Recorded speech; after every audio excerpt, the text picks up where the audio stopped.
Oi, oi, everyone. So here I am again with Marcela. She's going to show us, what are you into today? Today we're going to do some lunges to Okay. work on our legs. So she's wanting to look for some leg work through lunges. And then we're going to go ahead and incorporate some yoga moves so that she has more of her body to bring into the action. All right, so why don't you go ahead and show me what a little mini routine of lunges that you would do? Okay, so there are a ton of variations we could do for lunges, but one that I think it's really dynamic and works really well is moving forward first and Nice, then stepping back. love it. And we can do the same with the other leg. Okay, good. Yeah, And then you repeat that sequence as you're strengthening your legs. exactly. Okay, very good. So what I'd like for us to do then is begin in a modified downward facing dog, just so you can decompress your spine and Okay. just find the center of your body. So start with your legs bent and really release the spine. Shift your hips back. So start to work your legs here. Yeah. So even though you are firm on your hands, even though the main goal for us to accomplish is to decompress the spine, you notice that the more you engage your legs, the more freedom you have here. So go ahead and let your head go there and really shift those hips back.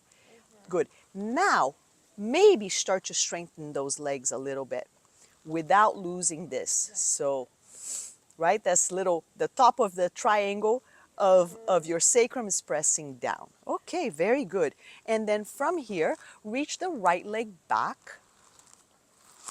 Good. And now as you reach back, I want you to point all 5 toes there down towards the ground. Yes, good. And then draw the outer hip down a little bit more. Yes, perfect. And then step that leg between your hands. Good. Very good. Go ahead and bring that back knee down. Good. And now here, place your hands on your front thigh, a little closer to the top of the thigh, and encourage that thigh to press down. Good. So here, since you have the back knee down, it's okay to have that front knee hyperextending.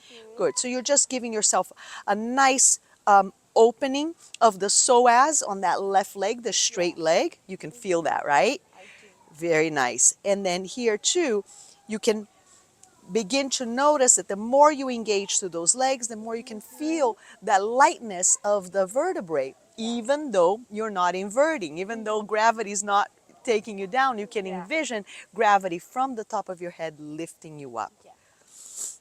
All right, so now bringing both hands on either side of your foot, front foot, come off of the back knee into a low lunge. Very good. So now here, reach your arms forward, but lengthen the torso forward. So keep going. Your neck is neutral, so keep the neck nice and long. So your gaze is beyond your fingertips, but towards the ground. Nice. So now here, instead of collapsing, imagine that you have the ground underneath you. Or up above you, and you're pressing into it. The back of the head pressing into my hand, the back of the legs pressing into my hand. You're feeling this, right? Yeah. Good. And that top of the thigh really engaged. So all those 4 strong muscles you have there that you work so well, put them to use here as well. Good. And then from here, come back to that Anjani Asana where we started with the back knee down, reaching the arms all the way up. Good. So here again, another little opening of the psoas. You feel that? Nice.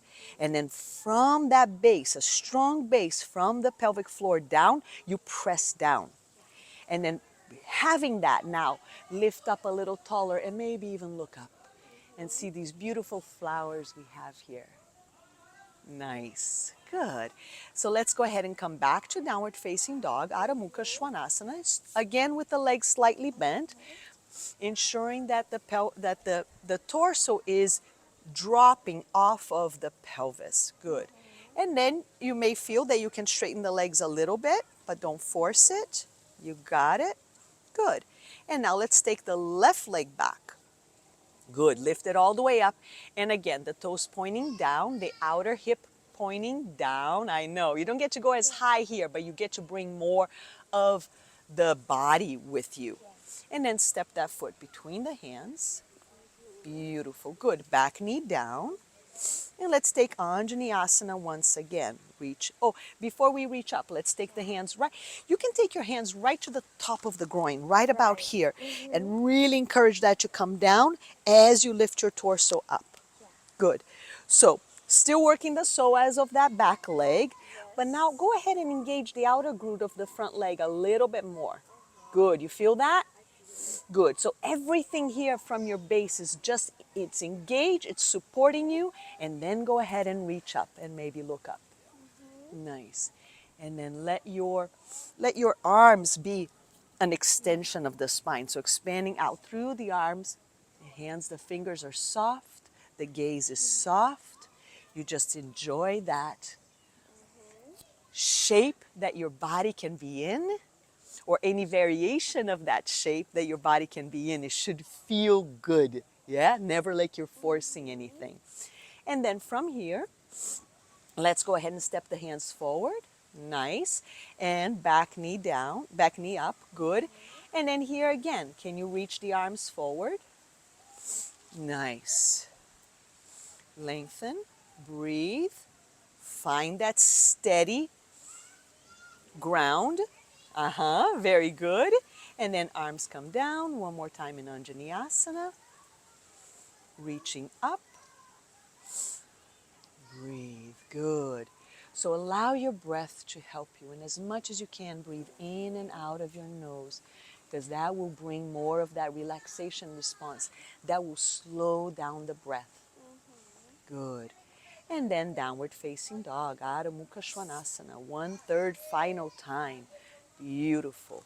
Let your head go. Excellent. And then from here, go ahead and walk your feet towards your hands and your hands towards your feet. Nice. Bend your legs deeply. Let your torso kind of hang here. And now reach your arms forward. Good. And as you reach your arms forward, keep that neck nice and long. Drop the hips down. Nice. Can you reach the arms a little bit higher up, even though the tree is right there for you? Good. And then come to standing, Tadasana. Yes, and then you just bring the hands down for Tadasana. That's beautiful. Take a moment here just to connect. See where you're That was at. nice. How did that feel? You can go ahead and let these folks know a little bit. Yes? Good. I And I felt it almost like a workout on my legs, yeah. but also I feel really relaxed, and I felt that I could stretch everything a little bit. Okay. Yeah. Right. So that's the idea. You are still engaging muscles quite a bit, but you are also doing in a way that is more integrated. So everything is coming together. So just for the fun of it, why don't we go ahead and go back into your routine? Because maybe Okay. you were going to want to do your routine right after this. Yeah. Okay. And then see the difference. Nice. I do feel like my muscles are more engaged in Okay. the workout. Good. And what about your core, your center? Oh, it feels better. Yeah? It feels more stuck to the ground. Stuck to the ground, Yeah. rooted. Oh, that's really good, because when Yeah. you're rooted, you can expand so much more. All right. Okay. Thank you, Marcella, Thank for you. joining me. All right. Thanks, everyone. We'll see you again.